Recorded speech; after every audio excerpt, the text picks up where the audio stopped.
सत्य से बड़ा न कोई मजहब होता है, न सत्य से बड़ा ईमान होता है। और हम लोग गांव में रहने वाले आदमी हैं। हम लोग बचपन से गांव में सुनते हैं कि मुसलमान का मतलब होता है मुसल्लम ईमान। और नौशाद जी ने जो कहा कि मुझे यहाँ एक भी मत नहीं मिला, उसका अफसोस उनको है। मैं उनसे विनती करना चाहूंगा कि आप इसका अफसोस बिल्कुल ना करें। आपने सच को बताया और सामने में सच को सराहा, इसके लिए आप धन्यवाद के पात्र हैं। और दरअसल आप मत नहीं दिए कोई बात नहीं है, लेकिन आप लोग का दुआ हमारे साथ होना चाहिए। आप लोग का दुआ हमारे साथ रहेगा, आप लोग का आशीर्वाद हमारे साथ रहेगा कि मैं ईमान के पद से हिलूं नहीं, मैं अपने दायित्व का ईमानदार प्रयास कर सकूं। ये आपका आशीर्वाद का संबल मेरे जीवन का सबसे बड़ा ताकत होगा। और बड़े प्रसन्नता की बात है और बड़े गर्व की बात है कि सीतामढ़ी विधानसभा क्षेत्र से, ग्रामीण क्षेत्र से भाजपा ने मुझे उम्मीदवार बनाया। और गांव के लोगों, पहले तो पता चला कि शहर में लोग कई प्रकार की बातें करते हैं कि शहर में इनकी पहचान नहीं है, शहर में इनको कोई जानते नहीं है। और इसलिए मैं शहर में कैंप किया। आरिफ भाई ने कई बार मुझे बोला कि आप आइए।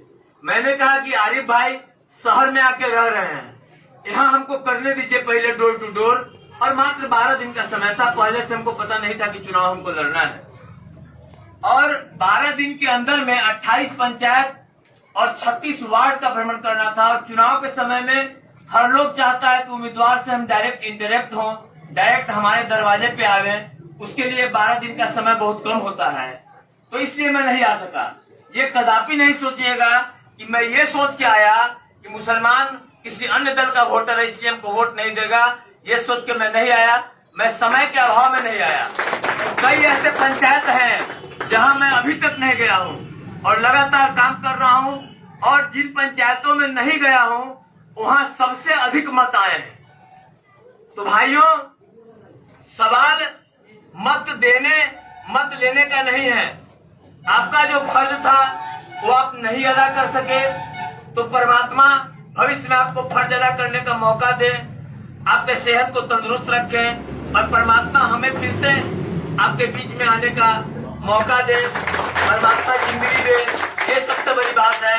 लेकिन मेरा जो कर्तव्य है, मेरा कर्तव्य है कि सीतामढ़ी विधानसभा क्या, सीतामढ़ी जिला क्या, बिहार क्या, पूरे संपूर्ण विश्व का कोई आदमी जिसके हम काम आ सके, यही मेरे लिए सबसे बड़ी बंदगी होगी।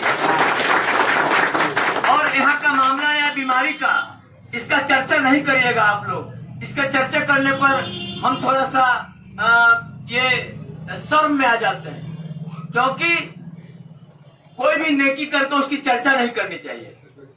और आप तो मेरे भाई हैं, आप हमारे पड़ोसी हैं।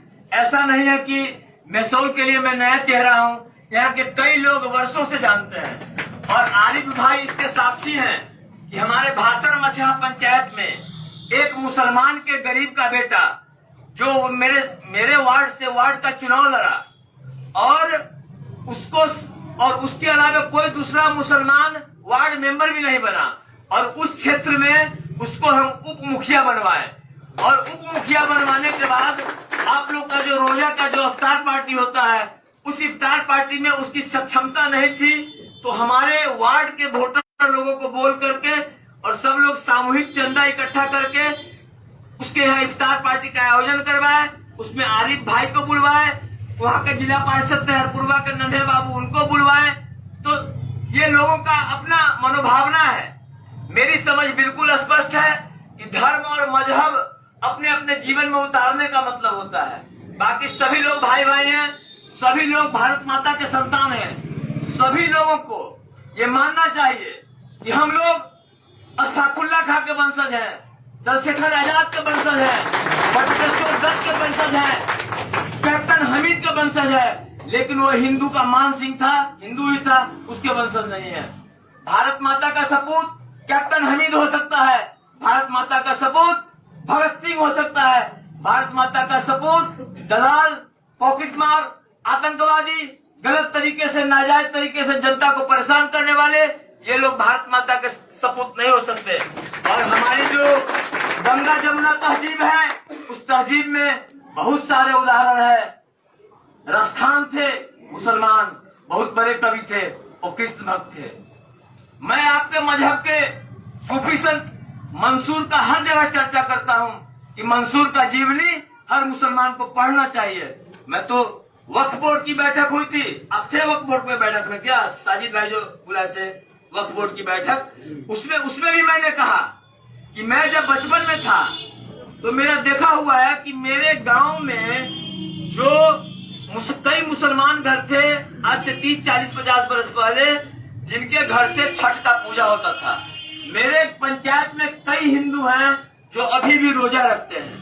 तो धर्म के नाम पर लोगों को बांट के जो राजनीति करने की काम होती है, मैं उसके पक्ष में कभी नहीं रहता हूँ। मैं हमेशा इस पक्ष में रहता हूँ कि सभी भाई किसी भी मजहब के हो, आपस में मिलजुल करके देश के विकास की काम करें, आपस में